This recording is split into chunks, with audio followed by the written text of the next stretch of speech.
All right, we're back here for our daily college basketball best bets here on Monday, February 17th. Yesterday, I'll just be honest, not a great day. We've been on a roll and we haven't had a really bad day here on the channel in a while. Yesterday just wasn't great. Now, starting off with FAU, they win the basketball game, but they don't cover the 2.5 points. They win the game by 2. Yeah, that was one hell of a way to start the day. And then after that, you had the spot where Nebraska came back and beat Northwestern. Crazy comeback. I'm telling you guys, Nebraska's a tournament team. They should be an 8 seed, I think, maybe a 9. But still, Nebraska going to Evanston and winning that game. New Mexico, love the Lobos. They win at home. They don't cover, though. They won by 3. If Falsev doesn't hit that 3 at the end of the game, likely we get New Mexico at the line and they cover that spread. Or actually, no, it would have been... No, they would have. They would have won by 6. So, yeah, we got screwed on that one. Valpo, don't want to talk about it. Complete choke job. And then Rutgers just fell apart in the second half. We're going to get better today, all right? We haven't had a really bad day until yesterday, so today we're turning it around. And folks, if you have not yet, though, make sure to hit that subscribe button down below for some more daily college basketball best bets here on the channel. Also, yesterday we posted our UFC Fight Night Seattle predictions. Henry Cejudo and Song Yadong in the main event, again, at the Climate Pledge Arena in Seattle, Washington. Make sure to check out that video. Link is in the description down below, along with Greedo Plays MMA. We have a new channel here with the Greedo Plays brand, we'll call it. All MMA content is going over to Greedo Plays MMA starting on March 2nd. We have one more UFC predictions video on Greedo Plays, on the Greedo Plays channel. Then we're going to Greedo Plays MMA. We're going to have more specific MMA content. It's not going to affect anything that you're watching, obviously, on this channel. But if you are into MMA or if you're just into the channel in general, I hope you go over there and subscribe. It is the first link down below in the description. Again, we will have more MMA tailored content coming to that channel on March 2nd. And the first video on that channel will be our UFC 313 predictions with Alex Pereira and Magomed Ankalaev for UFC 313. So make sure to join us over there. Again, link in the description. Just hit that subscribe button and we'll have more on that with that channel in March. All right. Let's move on to the first of our 5 best bets for today. We are going to start, yes, in the MEAC. We have Howard taking on Maryland Eastern Shore. Now, did I put this game in just because it gives us something to do at noon? Maybe, but no, I actually don't mind the Maryland Eastern Shore Hawks. I know. Well, the Four Nations game's going on early in the day tomorrow. Maybe we'll see that Canada-US rematch on Thursday. But yeah, we are siding here with Maryland Eastern Shore. This line has moved since I made the graphic. It is now 14.5. Great, you get an extra point. We're still taking the Hawks here on the road to beat, they're not going to beat Howard. They're going to cover, though. I don't feel horribly about this spot. And I get it, they just played a couple days ago. Or a couple weeks ago, but the MEAC doesn't really play that many games. So they played, it was exactly a week ago, and Howard did go to Maryland Eastern Shore and beat them by 20. But you know what? I saw something in the Norfolk game. They didn't look as bad to Maryland Eastern Shore. They put up 40 points in the second half of the Norfolk State game, and they only lost by 12 to by far the best team in the MEAC. I've been saying it. I think Norfolk's going to give some high seed a little bit of trouble in the first round of the NCAA tournament. Do I think Norfolk State's going to win a game in the tournament? No. Unless they have to play in the first 4. They shouldn't. They really shouldn't have to do that. But they're probably going to be either a 16 or a 15, and I think they probably will lose, obviously, in the NCAA tournament. But I think Norfolk State's going to give somebody some problems. We'll see. Maryland Eastern Shore, though, only loses the game by 12 points to Norfolk. Hey, if we get them to lose by 12 today, we cash. Now, this entire Hawks team, and I get it, they're horrible. They're 4-20, but they can score. And surprisingly, Maryland Eastern Shore can put up a fight, kind of.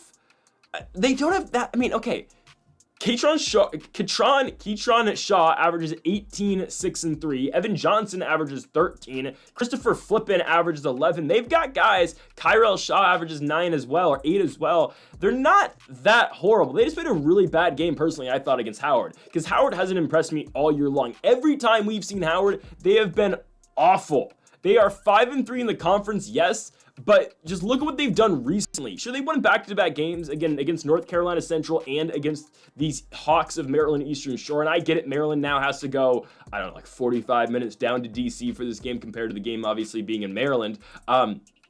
So I get it, Howard won on the road in the first matchup, but I think Maryland Eastern Shore looks so much better in their last game against Norfolk State, and Howard looked like crap against Delaware State. They lose to the Hornets by 21 points. And Delaware State is not a bad team, but again, Howard, you look at the record, 5-3 in the MEAC, 10-15 overall. Well, again, they started MEAC play 3-0. They beat Delaware State, they beat Morgan State, and they beat Coppin State to kick off MEAC play. They scored 100, 190 points respectively in all those games. What have they done since? A loss to D2 Bowie State, D2 Morehouse. They go to Norfolk State, lose the game by 17 points. They play Hampton, non-conference game, obviously lose. They lose to South Carolina State in a game they put up 66 points in. NC Central win, Maryland Eastern Shore victory, and they put up 69 against Delaware State. This team isn't really scoring at the same rate that they were at the beginning of the season, or at least earlier on in MEAC play.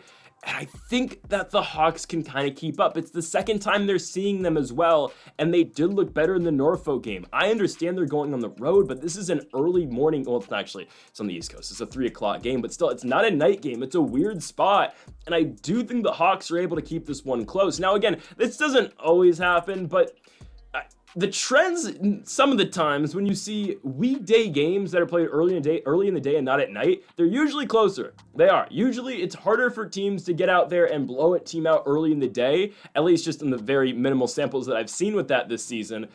And obviously that's not the main reason we're picking the Maryland Eastern Shore Hawks, but I do think the Hawks are able to keep this game close. You look at, again, the Norfolk State game, they only lose by 12. The Coppin State game, they only lose by 5. Morgan State, 13, that covers here. Delaware State, 7. You take away that Howard game, their last 5 games, they cover this line. They just played really poorly in the first Bison game, which is odd because, again, I think Howard's horrible the times we've seen them this season. So we just need the Hawks to play a halfway decent basketball game and not completely fall apart like they did on Monday. Again, they've had a week since that original matchup with the Bison. They looked a lot better in the Norfolk State game, and I get it. They have to go down to D.C. to play this one, but I think they're able to keep this game somewhat close. Give me the Maryland Eastern Shore Hawks plus 13.5. You might get it at plus 14.5 now at some books, so even better. Give me the Maryland Eastern Shore Hawks. Yes, they're 4-20. Yes, they're 0-8 in the MEAC. We don't think they're going to win. We just need them to not lose by more than 14 points. Give me the Hawks on the road to cover in the early game against the Howard Bison. We go on to our second best bet of the video, and we move to the SWAC. We're going to have 2 SWAC games back-to-back, and then we're going to close the video with 2 Big 12 games. We're going to start off here in the SWAC, though, with Bethune-Cookman at home in Daytona Beach against the Jackson State Tigers. I think it's a great spot for Bethune-Cookman. I think it is. Jackson State coming off a loss on the road 2 days ago to Florida A&M. Trust me, we will get to them in a second. I really like Florida A&M, by the way, right now. But Bethune-Cookman and Jackson State both 8-4 in the conference. Bethune-Cookman coming off a loss to Alcorn State at home, but prior to that, 4 straight victories in the SWAC over Alabama State, Alabama A&M on the road at Prairie View, and a road victory over Texas Southern, who has kind of fallen off as the season's gone on. But Bethune-Cookman, sure, again, the loss to Alcorn is not great, considering Alcorn's kind of just in the pack in the SWAC. And again, we can talk about the SWAC conference a little bit. I think we compare sometimes the SWAC and the MEAC because there's some of the bottom feeder conferences in all of college basketball, and I would make that case with the MEAC, with the exception of Norfolk. I think Norfolk is much better than every other team in that conference. The SWAC, there's some good teams in the SWAC. We're talking about like Florida A&M, who's really rising the ranks right now. I think they're a sneaky team to potentially make the NCAA tournament. Bethune-Cookman, Texas Southern, shaky right now, but not a bad team. Jackson State, obviously, Alcorn State, hell, Alabama State's playing well as well right now.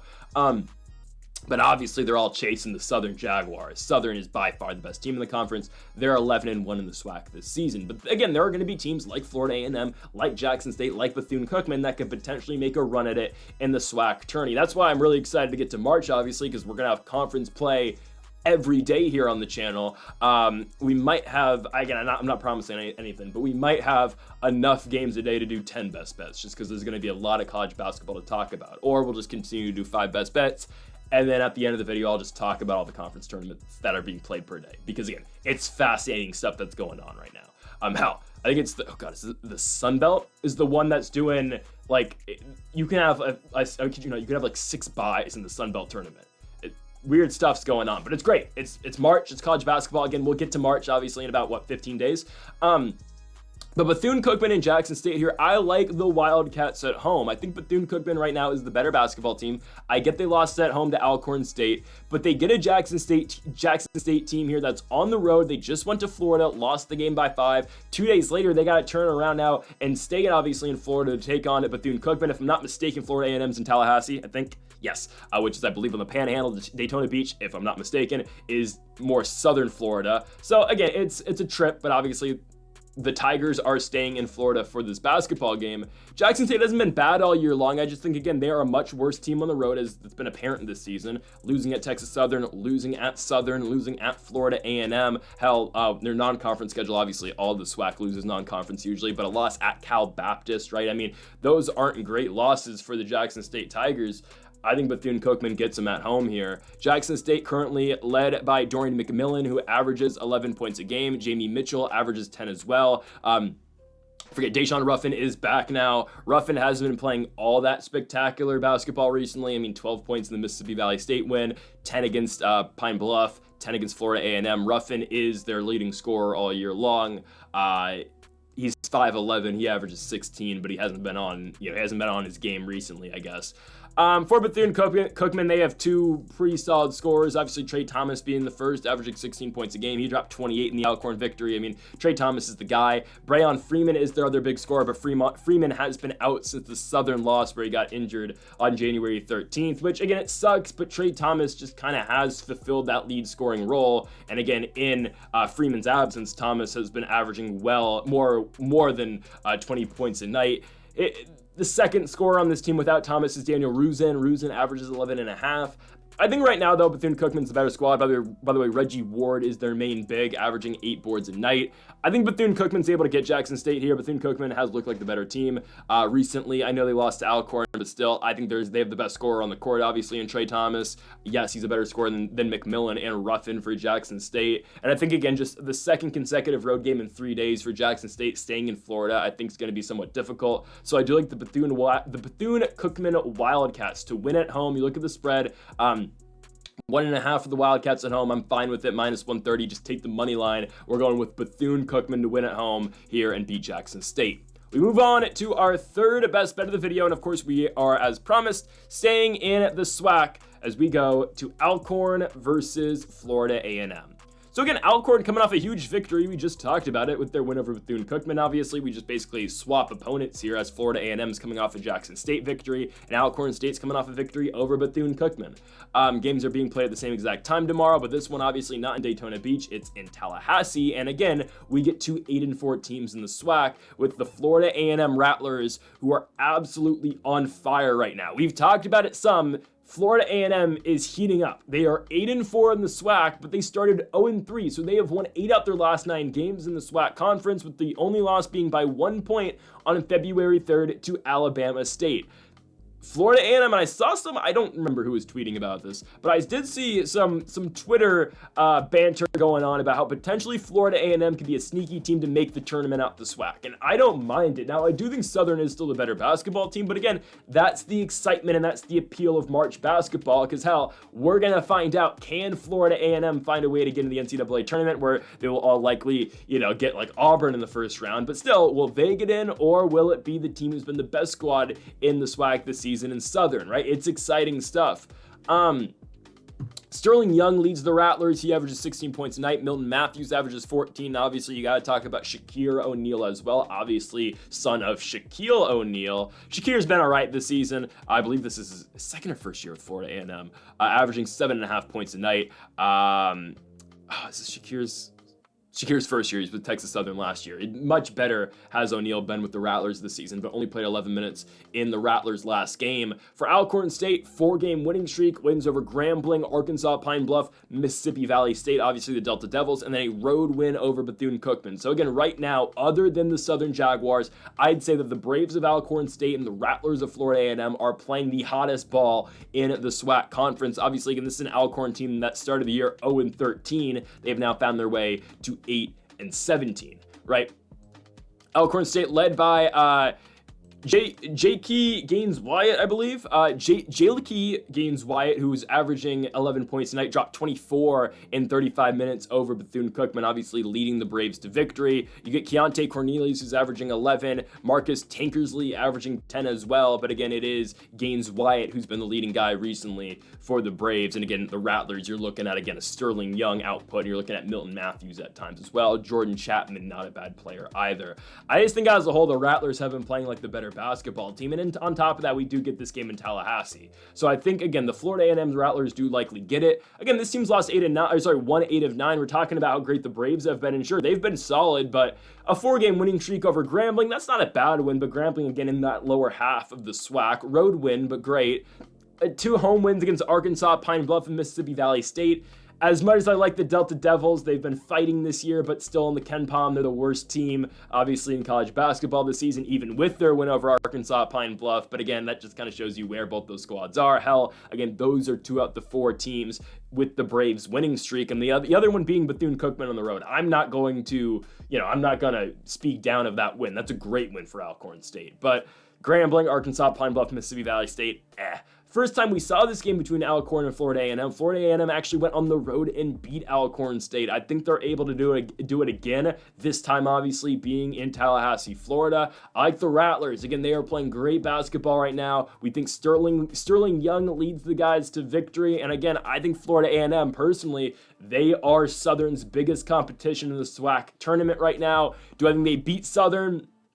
Probably not. Their first matchup, they lost to Southern 91-57. They will get them again March 3rd, again at Tallahassee. We will see what happens, though, in the actual SWAC tournament. But again, March 3rd should be a fun one between the Rattlers and the Jaguars. For now, though, give me Florida A&M to win at home here against Alcorn State. Look at the spread, -1.5, -125. Just take the money line. We're going with Florida A&M at home. Next up, we move to the Big 12. Now, full transparency, the other game I was looking at today was Lamar versus Northwestern State. I was going to go at Lamar on the road. I decided, though, to go with this game instead. So, again, if you want confidence levels in some of these games, sure, this is 5th. Arizona. Oh, whoops, I gave it away. Arizona Baylor's next. We'll talk about that in a minute. Full transparency, the SWAT games I feel the best about today. I don't know where I'd rate the Howard game. That's like in the middle. Kansas State, Utah. I think Utah beats Kansas State.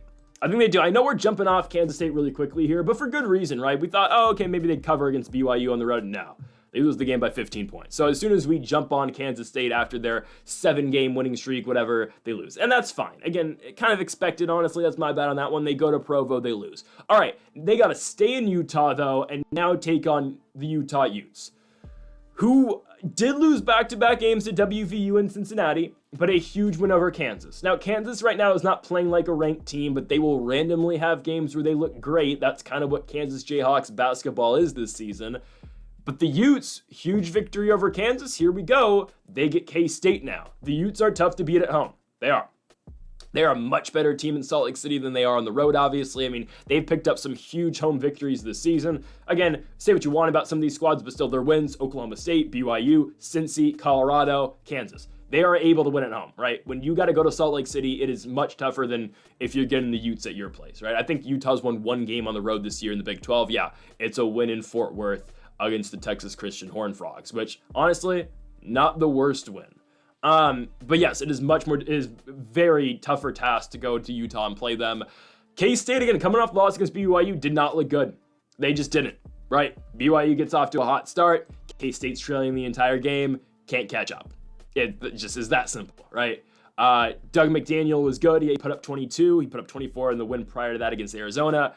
The rest of the team really didn't rally around him. Again, McDaniel's been playing well. I think, though, K-State's they're a much better home team. And I get it. Oh, they blew out Iowa State. Again, the Cyclones are another one of those teams, though. They're just kind of confusing. Yes, Iowa State, I guess, still has an outside chance if they run the table and get things to fall their way, could potentially work their way into a 1 seed. I highly doubt it, but there is. I did see a scenario where that definitely could be possible. Likely, you're looking. I think personally, Iowa State's a 3 seed, but whatever. I think they're going to lose to Houston and Arizona down the stretch. We'll see. But yeah, Iowa State's playing better, obviously. But K-State goes there and beats them. All right, again, Iowa State was coming off the Arizona loss. They lost to Kansas after that. Again, the Big 12's odd sometimes, but it is much tougher to go on the road and win and do it again, do it more than once, obviously. Sure, K-State can go to Iowa State and win. They went to Arizona State and won. Can they do it again, though, at Utah? I don't think so. I'm going to take the Utah Utes. We're taking Gabe Madsen and the guys. Madsen obviously averaging 15.5. Ezra Usar averaging 11. It's a Utah team that just plays hard basketball, right? Madsen is pretty effective, 28 in the loss to Cincy, but 24 in the victory over Kansas. Utah, again, played a very competitive game against the Jayhawks, and in the end, they just found ways to win. Gabe Madsen, of course, becomes the all-time three-point leader in Utah Utes basketball history with their victory over Kansas. I think they're going to ride the wave of momentum, and I think they're going to be their second consecutive team coming into Salt Lake City here from Kansas. Again, I know we are immediately off the Wildcats bandwagon, but yeah, again, we gotta find a time eventually to jump off, and it's going to be right now. We're taking Utah here at home. Again, going to Salt Lake City, I think, is somewhat difficult. Kansas State has been in Utah now. They did not look great in the BYU game at all. I don't think they're going to look all that great playing in Utah. We're taking the Utah Utes to win the basketball game and cover. Well, it's 1.5 like most of the games we've gotten today. We're going to take the Utes to cover the 1.5 points and win the game outright as well. Utah, minus 130, picks up the victory here against the Kansas State Wildcats. We move on to our final best bet of the video, and we go to Waco, Texas, as we have the Arizona Wildcats going on the road to take on the Baylor Bears. We're going with Arizona. We're going with Arizona on the road. I get it. Going to Waco is difficult. It is. The last team to win in Waco was Texas Christian. That was the Horned Frogs. They beat them 74-71, did TCU. The last teams to come into Baylor, West Virginia loses by 3, UCF loses by 15. The Jayhawks lose by 11. K-State loses by 8. And of course, that TCU win. TCU's the only team so far in the Big 12 this year to walk into Waco, Texas and come out with the victory. The reason we're going with Arizona is, though, because the Wildcats have won the first time around against Baylor. They did, and I do think Arizona is still the better basketball team. Now, it does kind of depend on Caleb Love to an extent. I think it does. Obviously, Arizona is a much better team when Caleb Love is on his A game, and the Caleb Love experience is something. It is. But honestly, Arizona is kind of going through what Iowa State did a couple weeks ago, right? They lose 2 in a row. Will they lose a third in a row? Here we go. They're on the road for it, right? The K-State loss on the road. All right, you're going on the road. The Wildcats were hot. They got him. They get him by 3 points. Houston comes into town on Saturday. They go into Tucson. They beat Arizona by 4 points. Houston, again, is probably going to be a 2 seed in the NCAA tournament, and they're one of the best teams in the country. It is what it is. I thought that game was a pick-em, honestly, over the weekend, and that's exactly what it resulted in, obviously, right? I thought it could have gone either way, right? Arizona's other loss in the Big 12 this season is the loss on the road in Lubbock against Texas Tech. It is what it is. Again, this team beat Baylor earlier in the year. They beat them 81-70. Now, the game was in Tucson. I completely understand the game was in Tucson. But Arizona, again, had a very impressive first half. They outscored Baylor 42-19 in that first half. Second half, Baylor did put up 51, but obviously they still lost the game by 11 points. And that was a bad Caleb Love night. And again, that's the Caleb Love experience, right? He'll have nights where he looks like the best shooter on the planet. Hell, I think the best example of this is the Iowa State game, right? Caleb Love has a very just minimal first and second half. Hits, obviously, that half-court shot, sends Arizona overtime and scores again. I believe he hit either 2 or 3 three-pointers in overtime to propel the Wildcats to victory. Again, that's the Caleb Love experience, but in the first game against Baylor, Love goes 3 for 10 from the field, goes 1 for 6 from beyond the arc, scores 8 points, they still win the game. You look at what Baylor did that game, I mean, VJ Edgecombe had 14 points, you know?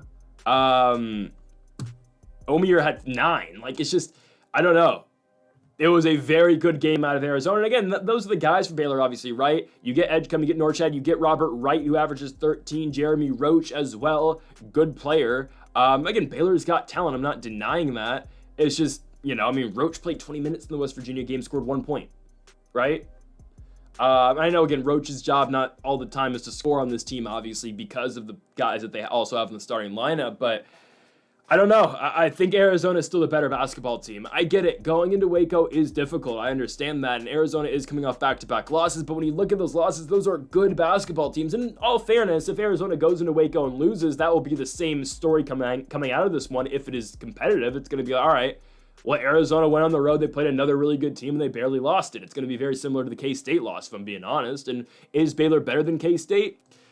I don't know. The way they're both playing right now, I think Baylor beats them, obviously. I think. But K-State went on their run, obviously. Baylor's an 8-6 team in the Big 12, right? Arizona's an 11-3 team in the Big 12. I just think the more consistent team this season has been by far the Arizona Wildcats. I think they've been by far the more consistent basketball team. And I do think that Caleb Love has been playing better. Now, again, Love averages 16 points a night, 27 in the ASU win, 18 in the BYU victory, 16 in the Texas Tech win, 6 in the loss on the road to Kansas State. He cannot put up one of those nights tonight. Again, Caleb Love needs to score at least 15 points if Arizona is going to have a chance. Again, because the Wildcats, the guys around Caleb Love can get it done if he only scores 15, right? Jaden Bradley, KJ Lewis, Trey Townsend, right? These guys can get it done if Love just puts up his average and scores 15. If he's scoring, in the single digits and scoring way below that average, obviously, like he did in the game against K-State, there's no coming back from that, obviously. So we need a half-decent night out of Love. Again, 17 in the Houston loss. Okay, that gives Arizona a chance to win, obviously, when their star player and best scorer is giving them that type of effort, obviously. I think Arizona gets it done. I don't think the Wildcats lose 3 in a row. And I get it. Iowa State just did that a couple weeks ago. I get it. I think right now Arizona's playing like a much better basketball team than Iowa State. I think that might be a hot take, but honestly, it's not. They're kind of, I know Arizona's lost 2 in a row, but again, those are not bad losses. Houston is great. Houston's going to be at least a 2 seed in the NCAA tournament right now. Houston is one of the best teams in the country, and going on the road when they did against Kansas State, all right. K-State was playing phenomenal ball at the time. Baylor, sure, they're kind of hot right now. Oh, they lost to, okay, well, they've split their last 4, but they're a different team at home. They are on the road, but losses at Texas Tech, loss at Houston, UCF victory, sure. Again, UCF's not great. They only beat West Virginia by 3, and I get that the Mountaineers are a tricky team, like a lot of these squads are in the Big 12 in all fairness. Again, West Virginia obviously went to Lawrence and beat Kansas earlier in the season. I get that, but they're only beating WVU by 3. Again, I respect the Mountaineers. I think they're a fun team. I think they're very competitive against a lot of these squads. But if you're only beating West Virginia by 3, Arizona should be able to go in there and beat them, right? I think it all depends on Caleb Love. It does, right? Love is going to be the story of this basketball game. If Caleb Love does play solid ball, I think Arizona gets it done. If not, then yeah, I think we probably do see another one of these games where it's like, all right, Arizona's competitive. They just can't find a way to close, and Baylor, barely edges one out. I think Arizona gets it done, though. I think they go into Waco. I think they go in there focused. And I think Caleb Love has a big night. So again, we are relying on Caleb Love, but I think Arizona gets it done. Give me the Arizona Wildcats on the road in Waco, Texas. They will beat the Baylor Bears at plus money. We get Arizona as dogs tonight, plus 1.5, plus 105 on the money line. We are taking the Wildcats to go on the road and win. And folks, that'll do it for our college basketball best bets here on Monday, February 17th. If you have not yet, though, make sure to hit that subscribe button down below for more. Make sure to leave a like if you did enjoy the video, and make sure to comment if you do disagree with any of the picks. Folks, we'll be back again. We'll be back tomorrow for more college basketball best bets, and make sure to join us for our Greedo Plays MMA channel. Obviously, that is linked in the description down below. Make sure to subscribe. You could become one of the first 100 subscribers on that channel, so make it happen. Folks, thank y'all for watching, and Mamba forever.